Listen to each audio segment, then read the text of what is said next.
안녕하십니까. 마취통증의학과 의사 안규열입니다.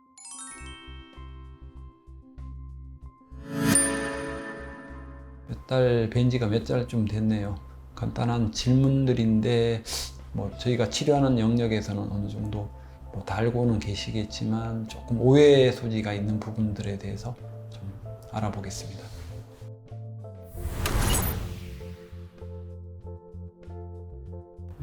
일단 정답은 정해져 있죠. 딱 한 번, 딱 세 번, 이런 세상에 이렇게 단정적인 답은 정답이 아닙니다. 우리가 시험 칠 때 이게 객관식도 그렇게 문제가 나오는 대부분 답이 아닌 것처럼 어떤 치료라는 거는 그 상황에 맞도록 적용을 시켜가지고 치료를 하는데, 우리가 이제 쉽게 우리가 지금 요즘 접하는 게 코로나죠. 코로나는 걸리고 나면 증상이 돌아가시는 분부터 증상이 없는 분, 혹은 치료 후에도 후유증이 있는 분, 없는 분 정해지는 것처럼 디스크, 척추에 관련된 어떤 질환들이나 어떤 간단한 삐거나 이렇게 관절염 같은 경우도 마찬가지죠. 조금 다친 사람과 많이 다친 사람, 디스크가 많이 빠져나온 사람, 조금 빠져나온 사람, 나오려고 하는, 이게 다 다른데 치료를 어떻게 똑같은 걸 적용할 수가 있겠습니까? 그게 다르다라는 걸 생각을 하셔야 되고, 이 그림에 보시면 이게 이제 엑스레이로는 맨 앞에 분이 거의 정상적인 분이고 이 끝에 분은 많이 안 좋은 분입니다. 이렇게 순차적으로 세 장을 놓긴 했지만, 이런 분들은 이게 나이에 젊다고 이렇고 나이가 많다고 무조건 이런 건 아닙니다. 물론 영향은 있겠지만 대부분은 어떻게 쓰느냐에 따라 전에 말씀드린 자세와 어떤 운동 부족에 관련된 것들이 더 주가 되는 거고, 그게 약간 부수적으로 연령에 관련이 되는 거지만, 심하지 않는 분들, 즉 MRI를 찍었을 때 아주 초기로 보이는 분들 같은 경우는 치료를 할 때 다 낫는 기준으로 가야 합니다. 하나도 증상이 없는 분들, 젊으신 분들이나 초기인 분들은 다 낫는, 그런 분들은 주사를 한두 번 할 때 이미 많이 좋아졌어요, 안 아파요, 이런 식으로 오시고, 이렇게 엑스레이 상으로 좀 심한 분들은 다 낫다기보다는 증상이 현재 없거나 덜한 상태를 목표로 가는 게 맞기 때문에, 치료를 하고 나서 아무래도 이런 분들은 재발을 해서 자주 오지 않는 기준이고, 이런 분들은 자주 오시면은 한두 달 혹은 몇 달 만에 이렇게 오시게 되고, 젊으신 분들은 치료하고 나면 거의 몇 년 이렇게 오시지. 그러면 우리가 그걸 생각해 봤을 때 치료를 했을 때 한 번? 아니죠. 근데 이 친구가 14살인데 3번 맞고 지금 몇 년 동안 아무 증상이 없습니다. 그럼 이 친구가 이게 원래대로 돌아갈까요? 그렇지 않습니다. 원래대로 돌아가지가 않고 이것이 약간 퇴행성으로 조금 더 검어진 형태로 변하면서 멀쩡한 부분에 비해서는 이런 것들이 약하기 때문에 더 빨리, 더 자주 아파질 수 있는 것이죠. 그렇게 되면 이게 조금 더 나빠졌다고 해서 이분이 꼭 수술을 하느냐? 그건 아니거든요. 결국은 다시 재차 주사라든지 이런 걸 맞을 수 있어요. 그러면 기존에 맞았던 횟수에다가 이것까지 합치면은 그럼 한 번, 두 번 이 정해지는 게 아닙니다. 그래서 치료라는 건 횟수보다 중요한 거는 그 환자분의 상태가 얼마나 나쁘냐, 이거에 따라 정해진다고 보시면 되고, 또 하나는 물리적으로 너무 심하게 나와 있는 이런 디스크들은 주사 몇 번이 중요하지 않습니다. 좀 심하면 바로 수술로 가거나, 수술이 싫으면 수술 전 단계를 이렇게 해보고 안 되면 다음 단계로 넘어가는 게 맞는 거지. 그러니까 너무 횟수에 얽매이지 마십시오.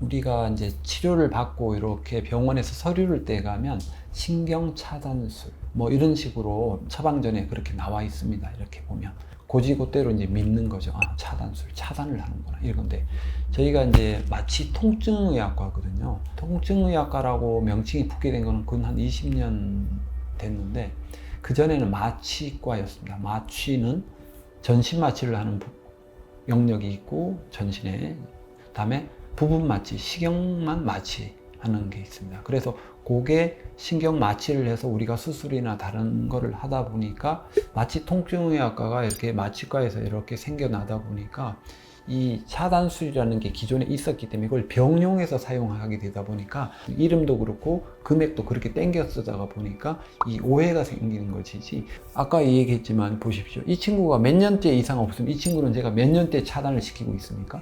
어떤 사람은 하고 나서도 며칠 만에, 아니 아예 차도가 없는 거. 일부러 그분이 뭔가 제가 악감정이 있어가지고 아예 차도가 없게 만들고 있습니다. 그건 아닙니다. 차단이라는 거는 어떤 신경의 말 그대로 수술을 위한 차단이나 검사를 위한 차단이었지만 그걸 병용해서 지금 사용하다 보니까 차단술이라는 말을 그렇게 통용해서 썼는데 사실은 신경치료라고 하는 게 맞고요. 왜 그러냐면 그러니까 디스크가 나와서 신경을 자극하면 이 신경 자체 주변에 염증 물질도 생기고 이게 붓게 만들고 여러 가지 염증 반응이 생기면 주변 조직도 변화시키고 막 그렇거든요. 그래서 신경 가까이 가서 약을 넣는 걸 신경치료라고 표현하는 거고 관절에 들어가면 관절치료 이런 식으로 표현을 하는 게 맞습니다. 그래서 지금 표현 자체가 이게 그냥 그거 차단술로 통용이 되기 때문에 그런 것이지 실제 차단은 아닙니다. 실제 마취하는 것과 치료는 다릅니다. 마취는 계속 약을 넣어야 하죠.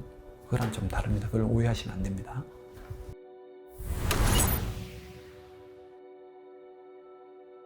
솔직히 주변에 누구든지 경험을 들어봐서 수술 한번 하고 끝난 사람이 있습니까? 아닙니다. 이게 신경통로고 이게 신경인데 이렇게 장애물이 들어와서 이걸 잘라내는 게 수술입니다. 그죠? 그러면 여기 장애물이 없어지죠. 그렇다면 남아있는 이 디스크 부분들이 다시 좁아지면서 또 나올 수도 있고 다른 부분이 또 문제가. 그러니까 이로 따지면 떼우다 씌우다 임플란트 한 부분의 이를 치료하면 다른 이가 뭐 평생 괜찮습니까? 또 하고 또 하고. 2년 전 5월 25일 날 오신 35살인데 이분이 수술을 12번 하신 분입니다. 12번. 주변에 했는 분들이나 어르신들 했는 분들 들어보면 수술이 끝나는 게 아니죠. 수술이라는 건 필요할 수 있습니다. 왜? 우리가 어떤 주사라든지 수술 외적인 어떤 방법을 시도했을 때 도저히 차도가 없고 MRI라는 걸 찍었을 때 너무 과도하게 밀려 나왔다면 수술 권할 수밖에 없는 것이고 이런 것들은 이렇게 변한 것들이기 때문에 이게 이렇게 갈 수는 없기 때문에 언제든지 다른 자리가 또 올 수가 있는 것이죠. 사실 전에 찍었던 그 동영상에 보시면 저도 목 수술을 했단 말이죠. 3년이 됐지만 아직도 팔이 좀 저립니다. 물론 어떤 치료라는 것도 관리 측면으로 들어가야 되는 것이지. 이게 예를 들을 때 여자분들이 얼굴에 뭐 팩을 하거나 얼굴에 이제 투자를 해서 피부에 이제 투자를 하는데 그분은 뭐 한 번 하면 뭐 영원히 계속 그 피부를 톤을 유지합니까? 세월이라는 것도 있고 또 혹은 그 성분들이 어느 정도 빠져나가면 다시 또 보충을 해야 되고 똑같습니다. 이것도 언제든지 재발을 할 수 있는 것이고 주사도 그렇고 수술도 그렇고 어떤 치료들이 영원히 안 아프게 이런 거는 뭐 우리가 바람이지 진짜 없습니다. 그런 거 아시겠죠? 오해하시면 안 되고 결국은 자세 신경 쓰고 운동하고 많이 필요할 때는 와서 병원에 도움을 받고 주사든 수술이든 도움을 받고 정상적으로 어느 정도 돌아가면 그걸 유지하기 위해서 운동이든지 자세든지 관리해서 오래 가는 게 결국은 내가 건강한 삶을 살아가는데 오래 가는 방법이 좋은 방법이지 뭐 어떤 치료가 좋은 게 중요한 게 아닙니다. 미리 예방하고 관리하는 게 더 좋은 길입니다. 네, 이상입니다.